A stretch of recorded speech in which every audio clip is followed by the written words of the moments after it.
बुलाइए, क्या कुछ? जी, नमस्कार। आज हमने एचपीवी वैक्सीनेशन के लिए बुलाया है क्योंकि भारत सरकार इसको लॉन्च करने जा रही है। जो एडोलेसेंट गर्ल्स हैं अ, उनके लिए कार्सिनोमा सर्विक्स से बचाने के लिए एक नई वैक्सीन लॉन्च हो रही है, जो पहले गवर्नमेंट के प्रोग्राम में नहीं थी। लेकिन अब ये लॉन्च होने जा रही है, ये फ्री ऑफ कॉस्ट गवर्नमेंट की तरफ से लगाई जाएगी। जो बच्चियां 14 साल कंप्लीट कर चुकी हैं और 15 साल अभी कंप्लीट नहीं हुए हैं, उन बच्चियों को कार्सिनोमा सर्विक्स से बचाने के लिए इसकी वैक्सीन लगाई जाएगी, जो कि 28 फरवरी को प्रोग्राम स्टार्ट होगा। इसके लिए हमने अपने पूरे डिस्ट्रिक्ट की लाइन लिस्टिंग कर ली है। पूरे बच्चों की लाइन लिस्टिंग बना के जो इस एज ग्रुप पे हैं, वो हमने अपनी आशा वर्कर के माध्यम से इसकी लाइन लिस्टिंग करवा के उन बच्चियों को आगे 3 महीने में इस कैंपेन को पूरा किया जाएगा। और वैक्सीन हमारे पास आ चुकी है। 28 फरवरी को इसको हम डिस्ट्रिक्ट हॉस्पिटल से लॉन्च करेंगे और उसके बाद ये प्रोग्राम चलता रहेगा ताकि वो बच्चे आते रहें और विद इन 3 मंथ्स हम सारे बच्चों को ये इंजेक्शन लगा दें। सरल भाषा में अगर बात करें तो जी। कौन सी ऐसी बीमारी को लेकर ये वैक्सीन जो है वो लगाई जा रही है ताकि बच्चियों में ये बिल्कुल, ये एक एचपीवी वायरल इन्फेक्शन होता है। दिस इज़ वायरल इन्फेक्शन, जो ये माना जाता है कि जो कार्सिनोमा सर्विक्स है, कैंसर है सर्विक्स का, बच्चेदानी के मुंह का कैंसर है, ये इस वायरस से होता है 98%, 95%। और इसमें जो 2 स्ट्रेन्स हैं ज़्यादा, 16 और 18, वो इस इन्फेक्शन को करते हैं। और अगर किसी को बार बार ये वायरल इन्फेक्शन होता है तो वो कार्सिनोमा का रूप ले लेता है। इसलिए इस स्ट्रेन की वैक्सीन लगाई जा रही है ताकि उस कैंसर की बीमारी से बचाया जा सके। मैम, भारत सरकार की एक विशेष मुहिम है ये, जी। और इस मुहिम को लेकर किन बच्चियों को चुना जाएगा, क्या उनकी उम्र रहेगी और किस तरह का रजिस्ट्रेशन रहेगा? बिल्कुल, अभी तो 14 से 15 साल की बच्चियों को चुना गया है। इसके बाद ये नॉर्मल हमारे इम्यूनाइजेशन प्रोग्राम में ही आ जाएगा। ये सेक्सुअली एक्टिव होने से पहले बच्चियों को लगाया जाता है ताकि वो इस बीमारी से बच सके।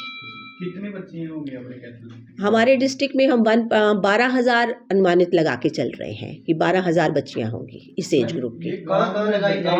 जी, अभी डिस्ट्रिक्ट सिविल हॉस्पिटल में स्टार्ट हो रहा है परसों से 28 तारीख को। उसके बाद सीएचसी पे और पीएचसीज पे, जहाँ पे हमारे मेडिकल ऑफिसर्स हैं, जहाँ पे हमने पूरा अरेंजमेंट कर रखा है, सीएचसी और पीएचसी लेवल तक हम लगाएंगे और उन बच्चों को वहीं पे मोबिलाइज करेंगे, हमारे मोबिलाइज़र, हमारे आशा वर्कर्स जिनके पास लाइन लिस्टिंग है, ताकि वो बच्चियां आके, और हो सकता है अगर स्कूल गोइंग चिल्ड्रन है तो हम इवनिंग सेशन करें या जैसे भी अवेलेबिलिटी रहेगी ताकि हम बच्चियों तक पहुंच सकें। सभी को लिए क्या मैसेज रहेगा, जैसे कई बार डर भी रहता है? जी बिल्कुल, उसके लिए मेरा यही मैसेज है आपके थ्रू, सभी लोगों से अपील है कि ये हमारी बच्चियों को कैंसर की बीमारी से बचाने के लिए है। इसका कोई साइड इफ़ेक्ट नहीं है। तो ये पूरी स्टडी के बाद वैक्सीन आ रही है, इसलिए किसी को भी डरने की ज़रूरत नहीं है। और अगर किसी का भी कोई क्वेश्चन हो तो वो आके हॉस्पिटल में पूछ सकते हैं। अदरवाइज़ हम बच्चियों को पूरी नॉलेज दे के, हमारी जो लगाएंगी एएनएम्स स्टाफ, वो उनको पूरी गाइडलाइंस दे के फिर इंजेक्शन लगाएंगी और आफ्टर कंसेंट। जी कोई ऐसे केस भी आए हैं अपने डिस्ट्रिक्ट में पहले? जी, केसेस आ रहे हैं। जो कैंसर सर्विक्स है, that is the second leading cause of cancer in India. तो इसीलिए इसकी वैक्सीन बहुत लंबे समय से था कि हमें शुरू करनी चाहिए, जो अब शुरू होने को जा रही है। ये बिल्कुल फ्री ऑफ कॉस्ट है।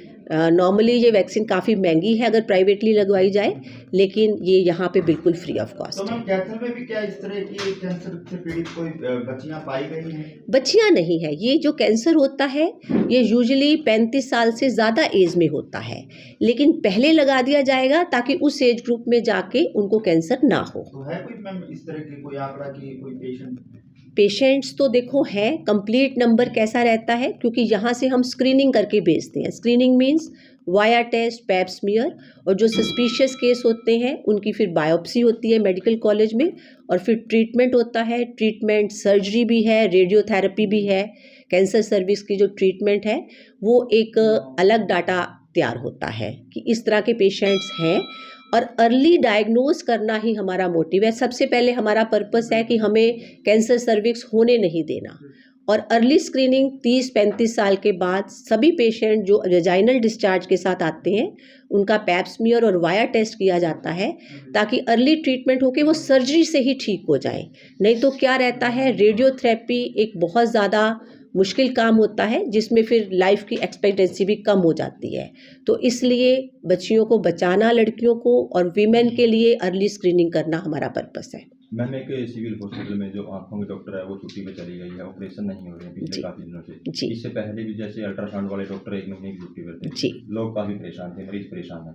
देखो, वैकल्पिक व्यवस्था नहीं है। बिल्कुल वैकल्पिक व्यवस्था की गई है। डीजी ऑफिस से आई सर्जन के अम्बाला सिटी से ऑर्डर्स आ चुके हैं और मेरी सीएमओ अम्बाला से बात भी हुई है। हो सकता है वो आज या कल में यहाँ पे आ जाए। मेरी 2 अल्ट्रासाउंड वालों ने ज्वाइन कर लिया है और जब वो नहीं थे तो हम JSSK के थ्रू सभी गर्भवती महिलाओं का फ्री अल्ट्रासाउंड करा रहे थे। अभी अल्ट्रासाउंड वाले डॉक्टर तो 7 तारीख से, पिछली 7 तारीख को ही रादर आ गए थे और अभी अल्ट्रासाउंड ठीक चल रहे हैं। जो आँखों के ऑपरेशन है करनाल के निकले हैं मैम यहाँ से। वो जिसको इमरजेंसी है, अदरवाइज नहीं, पर मुझे पूरी होप है कि आज या कल, क्योंकि विधानसभा सेशन भी चल रहा है, तो अम्बाला सीएमओ से मेरी बात हुई है, वो आज या कल उनको भेज देंगे।